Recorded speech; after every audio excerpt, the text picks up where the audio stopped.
Well, what's up, everybody, and welcome to What's Up with Dr. A. Nathan Young. Thank you so much for tuning in.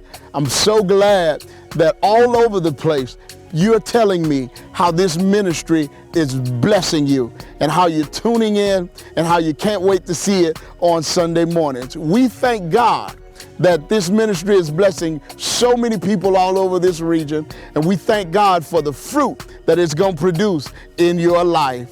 We're going to go into our 11 a.m. service at our Covington campus right now. Meet us right back here in 26 minutes. I can't wait to see you. I'm so glad to be back. While I was out, and even since I've been back, I've been in touch with several members and people of our church who've just been going through a lot of things, a lot of different types of difficulty. I wanted to talk to you about having a fireproof faith.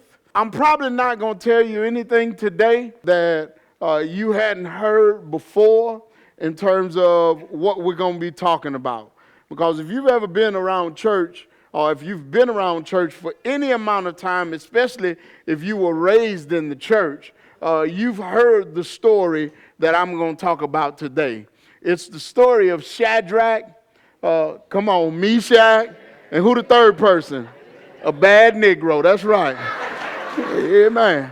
This is not a new story, right? But can I tell you, it's one of my favorite stories in the Bible because it's so encouraging and it fits so well, and it's such a story of faith and what God will do when you trust and believe in Him. And so it was around 605 BC, and the Egyptians attempted to invade this place called Babylon. And during that time, God's people were with the Egyptians, and the reason why is because they had been disobedient. And what God would do is when they became disobedient, He would allow another nation to take them captive. The Egyptians decided they were going to run up on the Babylonians, and they did. The problem was they weren't ready for what they got. It's kind of like the people who be talking noise on Facebook. You know, they go live and say, I'm going to do this and I'm going to do that and so on and so forth. Next thing you know, you see a video on World Star of them getting beat up. It was one of them kind of deals, except with a whole nation. They ran up on Babylon, and there was a king called Nebuchadnezzar, who was the king of Babylon. And when they ran up on him, he dealt with them so severely and so savagely that they actually took off running. So, of course, him and his army ran after him, and one of the deals was they conquered him, and not only did they conquer them, but because God's people, the Jewish people, were serving the Egyptians, they conquered them as well. So they stopped by Jerusalem while they were cleaning up, and they cleaned up Jerusalem, including a lot of the stuff from the temple, and the Jewish people, God's people, just had to watch as they basically cleaned out and ransacked the temple of God. And they took them captive. Well, Nebuchadnezzar got this idea in his mind. He said, you know what I'm going to do? I'm going to indoctrinate some of the best and some of the brightest people from this new nation that I've captured. I'm going to indoctrinate them, and I'm going to change what they believe. I'm going to change their names. I'm going to change how they think. I'm going to change what they do. I'm essentially going to change who they are. I'm going to change their identity altogether. I'm going to take the best and the brightest of God's people, and I'm going to totally change who they are. And when I get through with them, I'm going to have the best and the brightest of God's people. Instead of serving Him, they're going to serve me. And they're going to serve my God, and they're going to benefit my nation. The problem was he underestimated three young men named Shadrach, Meshach, and Abednego. Because at one point, he decided that he wanted to show how great he was. And he wanted everybody to worship his God. So he built a statue to his God. And this statue was like 90 feet tall. Now, to give you some idea of just how tall 90 feet is, the Statue of Liberty is 130 feet tall. All right? This statue was 90 feet tall. Now, that might not sound like a big deal to you, but it was almost as tall as the Statue of Liberty. And here's what you got to keep in mind. This thing was built between 2,000 and 3,000 years ago, when there were no cranes, no machines, not any of that. And he managed to erect this big, huge statue that was made out of gold, mostly, and other precious and fine metals. And he tried to force everybody to worship this statue that he built. And so in the beginning of Daniel chapter 3, Nebuchadnezzar called everybody, after he got it built, he called everybody under his rule together. And not only did he build a statue of this God, but when he called them together, he showed them. He said, okay, I got this big, huge statue that I built. And then what I have over here is I have this big, huge fiery furnace that I built. And everybody under the sound of my voice who lives in my nation, you got one or two choices. Either when the music plays, you're going to bow down and worship this big, huge statue of my God that I built, or your other option is I'll throw you into this fiery furnace. So either you're going to worship my God, or I'm going to throw you into my furnace. Those are your options. Talk about motivation to worship. Amen. Amen. So he calls them together. The music starts playing.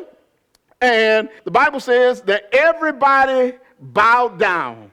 Everybody worshiped the statue. But then it says this in verse 13 of Daniel chapter 3. It says, then Nebuchadnezzar in a furious rage commanded that Shadrach, Meshach, and Abednego be brought. So they brought these men before the king. Now, why is he in a furious rage, and why are they being brought before him? Here's the reason why. Because when everybody else bowed down, Shadrach, Meshach, and Abednego, they refused to do what? Bow down. They said, no, we're not going to bow down. It's not happening. Now, you know what stands out to me in this, in just right away? What stood out to me right away is I'm sitting here going, if everybody's bowing down in worship, how does anybody know that they're not bowing down? I could preach that sermon, but it's not for today. But I just got to be messy. Y'all know how I am. See, when you worshiping like you supposed to be worshiping, you don't have time to pay attention, come on somebody, to how or whether or not somebody else is doing what. That's for another time, but you're going to hear it. We're coming back to it. So they refuse to bow down. So they bring them before the king, and here's what the king says. He pretty much says this. Nebuchadnezzar answered and said to them, is it true, O Shadrach, Meshach, and Abednego, that you do not serve my gods or worship the golden image that I have set up? He asked them, is what I'm hearing true? Now, why does it sound like he can't believe what he's hearing? Because understand, these three boys were kind of like three proteges. He was raising them up. He was giving them access to the inner circle. He was kind of like elevating them in the nation. And so when he hears that they won't bow to this God, he feels betrayed. He feels like they've done him a real disservice. So he calls them in and he says, is this true? And then he says this. He says, now, if you're ready. In other words, what he was saying was, I get it. All right, I probably had you too busy. You probably didn't get the text message. You ain't been checking your emails. I understand. You probably didn't hear what I wanted you to do. So now, if you're ready, I'm going to give you another chance. When you hear the sound of the horn, pipe, lyre, trigon, harp, bagpipe, and every kind of music, I'm going to tell you one more time, like your mama used to tell you. I'm going to tell you one more time. Fall down and worship the image that I have made. Watch this. And if you do, well and what? He said, ain't no problem. Look, all you got to do is when you hear the music, just fall down. You ain't even got to stay down there long. Just fall down real quick, worship, and then it's all what? It's all good. But watch what happens. Verse 16. But if you do not worship, you shall immediately be cast into a burning fiery furnace. And this is what he asked them. And who is the God who will deliver you out of my hands. Can I tell you the first thing I want you to know about fireproof faith? The first thing about fireproof faith that you got to know is you got to know who the God is. When you facing a fire situation, when you facing your fiery furnace of your own, when you looking at something in your life that you don't like, that you know ain't gonna be good, that you know ain't gonna feel comfortable, when that thing comes into your life that kind of makes you sweat, you got to know who the God is who is able to deliver you. Watch what he says. He said, and who is the God who will deliver you out of my hands? Watch what they say. Verse 16. Shadrach, Meshach, and Abednego answered and said to the king, O Nebuchadnezzar, we don't even need to answer you.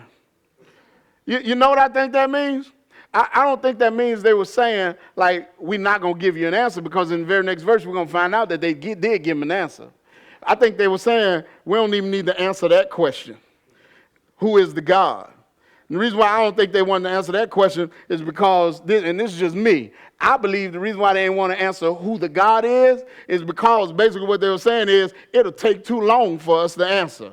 Our God is so big that it really, if we told you exactly who he was, it would take the rest of the Bible for me to tell you who he is. Because we talking about a God who's so big that he spoke and the world came into existence. This is the same God who said, let there be light, and instantly there was light. This is the same God who created the sun, threw it out into the atmosphere, told it to hang out there and light up the world, and the sun did exactly that. This is the same God who said, let there be birds and bees and all of this kind of stuff. Our God is omnipotent. Our God is omniscient. He's the King of kings. He's the Lord of lords. I could go on and on and on and tell you who this God is. It would take me quite a while, but instead of telling you who he is, I'm just going to answer you this way. Give me the next verse.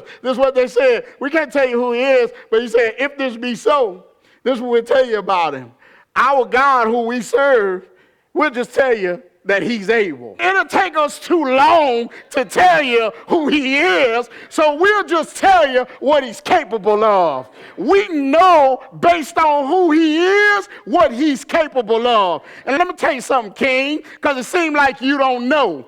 He's able to deliver us from what you want to put us through. That's the thing you got to know with a fireproof faith. What a fireproof faith says, my God is able.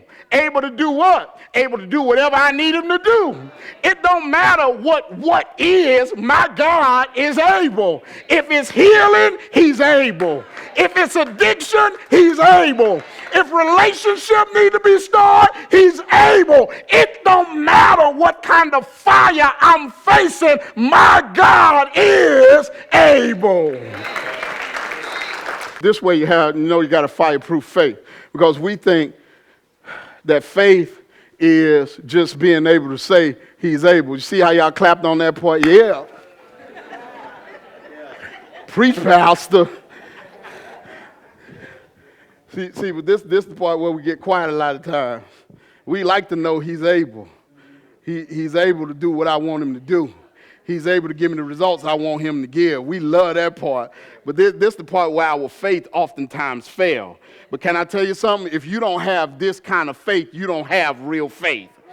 Because it's easy to have a faith that believes God when he's doing what you want him to do. But real faith says, but if not, I need you to know he's still God. If he don't heal me like I want him to heal me, I'm going to praise him anyway. Why? Because unlike you, King, I know who he is. It's an if not kind of faith.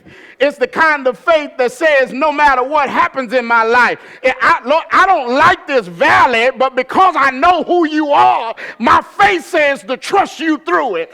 I don't like the fact that I'm facing this fire, but because I know you're the King of kings and the Lord of lords, whether you deliver me from it or not, I'm going to trust you all the way through it.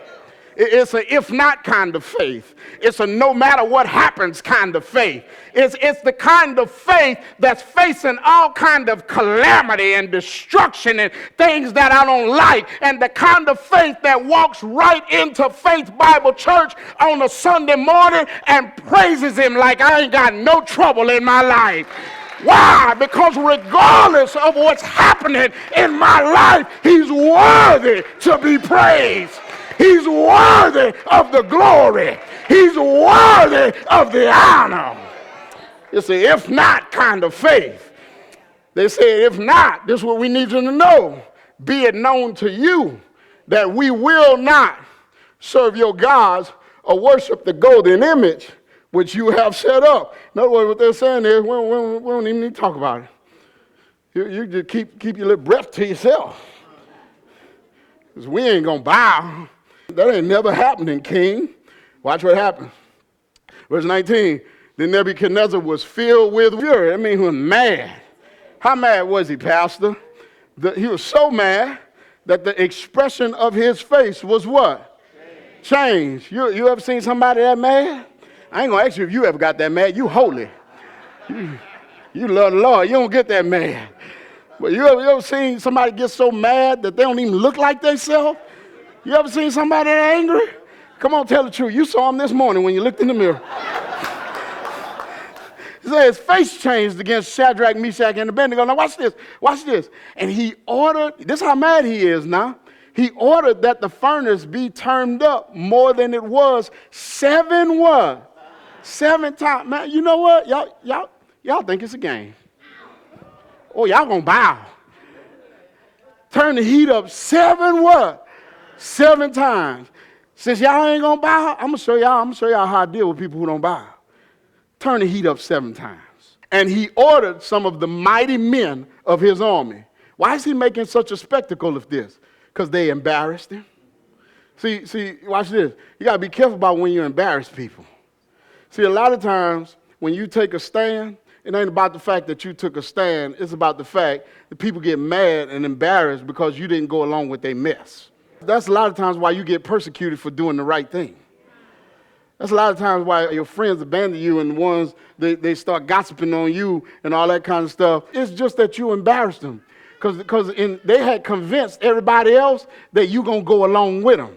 But now when you don't go along with them, you take a stand for what's right, they get embarrassed. And now they unleash all kind of fury and anger on you.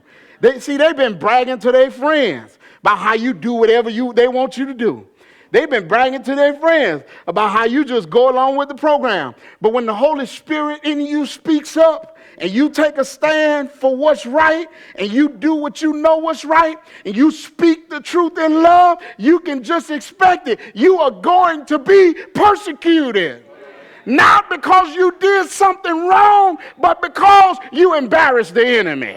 It says, and he ordered some of the mighty men of his army to bind Shadrach, Meshach, and Abednego and cast them into the burning fiery furnace. Then these men were bound in their cloaks, their tunics, their hats, and their other garments, and they were thrown into the burning fiery furnace. Because the king's order was urgent. Hurry up and get them in there. Get them in there right now. Watch this. And the furnace overheated. The flame of the fire killed those men who took up Shadrach. It was so hot that the men who threw them in there got burned to death. That's hot. Yeah, man, I done seen hot before. I done got close to a campfire and it burned up all the hairs on my arm. I had a brother-in-law who got too close to a fire in the fireplace. It burned all his eyebrows off. He looked like this for about 6 months. 23, watch what happens. And these 3 men, Shadrach, Meshach, and Abednego, they fell bound into the furnace. Then King Nebuchadnezzar was astonished and rose up in haste and declared to his counselors, did we not cast 3 men bound into the fire? They answered and said to the king, true, O king. He was just verifying that he wasn't tripping. You know what I mean? Because he not a good king, he a bad king, right? He into all kind of stuff. I thought we threw 3 men in. Am I tripping? We threw 3 men in and they were what? Bound. He answered and said, we threw 3 in what? Bound, but now I see what? And they are what? Wait. We threw 3 in and they were what? Now I see how many? And they are what? Can I tell you something about having a fireproof faith? Sometimes God allows you to go into the fire. But the first thing we see in this passage is that he never allows you to go by yourself. I believe that Jesus Christ from the corridors of heaven looked down and saw the faith of the Hebrew boys. When they told the king, even if he don't save us, we want you to know he is able to save us. And if he don't save us, we just want you to know he able anyhow. He's the true and living God anyhow. And when Jesus saw that kind of faith, he said, ain't no way in the world I'm going to let them go through this by themselves. And he stepped out of glory, came down the stairways of heaven, got into the fire and told the flames, be cool. And told the Hebrew boys, let's walk around and chill out for a while. Here's the second thing I see in this. He stepped in there with them. And when he threw them in, they were bound. But then when they saw the 4th man, all of a sudden they were unbound. Can I tell you something about your fire sometimes? Listen. When you have a fireproof faith, what God does is he takes the same thing that the enemy meant to destroy you, and he uses it to free you from what has you bound. I feel like preaching. Do I have about 2 witnesses in here that know that God would take what the enemy meant for my bad and he'll use it for my good? The same thing that was supposed to bind me, that was supposed to keep me trapped up, God took it and he used it to set me free. Why would he do that, Pastor? Because I can't worship him like I should when my hands tied up. I can't run for him like I could if my feet are loose. So what God does is he uses the fire to set me free. He uses the fire to set them free. Can I tell you something about you? I'm looking at some folks, and you going through a firestorm right now. Some of us got relational firestorms. Some of us got sickness firestorms. Others of us got career firestorms. Others of us got this firestorm and that firestorm. Can I tell you about the fire? It didn't come to destroy you. It came to refine you. It came to set you free. And God's going to use it to do exactly that. See, what happens is we get bound. We get bound by some people who don't mean us no good. We get bound by a job that God been told us to leave. We get bound by sickness and this and that. And so sometimes what God got to do is bring us into the fire of persecution in order to free us up. Why? Because he know we ain't going to free ourselves. Then Nebuchadnezzar came near to the door of the burning fiery furnace. He declared, Shadrach, Meshach, and Abednego, servants of the Most High God, come out and come here. Then Shadrach, Meshach, and Abednego came out of the what? Now listen. Y'all know I like educating y'all, right? So we're going to do a little math lesson. How many people were in the fire walking around? 4. Y'all so smart. There was 4 people in the fire walking around. But then, when he calls them out, how many names does he call? 3. So, wait. It was 4 people in the fire, but he only calls 3 out. And the 3 that came out was the same original 3 that went in. And we know through our study that the 4th one who ended up in there was none other than Jesus Christ himself. So here's the question. If 3 went in, 4 ended up in, and 3 came out, what happened to the 4th person? Where is he? I'm so glad you asked that question. Isaiah 43. Watch what it says. When you pass through the waters, I'll be with you. And through the rivers, they shall not overwhelm you. When you walk, come on somebody, through the fire, you shall not be what? Where's the 4th person? He's still in the fire, waiting on you to go through. Notice what it says, when you pass, not if you pass, not you might pass, not you may pass. Listen. If you a child of God, at some point, guess what you're going to have to do? Pass through the fire. But oh, be of good cheer. Why? Because you don't have to go through it by yourself. Jesus is still in the fire. And the same God who walked around the fire with Shadrach, Meshach, and Abednego is the same God who will walk through the fire with you. The hair of their heads wasn't even what? Singed. Their cloaks were not what? Harmed. And no smell of fire had what? Come upon them. Now that's a bad God. That's a bad God. Yeah, it didn't even look like they had been through a what? Nebuchadnezzar answered and said, blessed be the God of Shadrach, Meshach, and who? Abednego, who has sent his angel and delivered his servants who trusted in him. Now watch this. The same enemy who threw them in the fire is blessing the God that they serve. Come on, man. Watch this. And set aside the king's command and yielded up their bodies rather than serve and worship any God except their own what?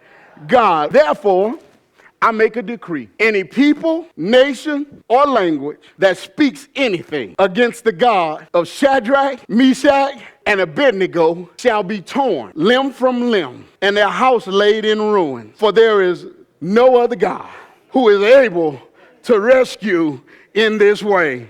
Now, I want you to get this now. The same dude who threw him in the fire for not worshiping his God, now what he's doing is he's saying, don't mess with them. Can I tell you what God will do you when you got a fireproof faith? He'll turn your enemies from your enemies to your advocates. What he'll do is them same folk who are putting you down, who are dragging your name, who are trying to set a trap for you, he'll use them to protect you. And then he said, this is the part I love, he said, why? Why am I doing all this? Because there's no other God like the God they serve. Faith Bible, I'm gone, I'm out of town. Can I tell you something though?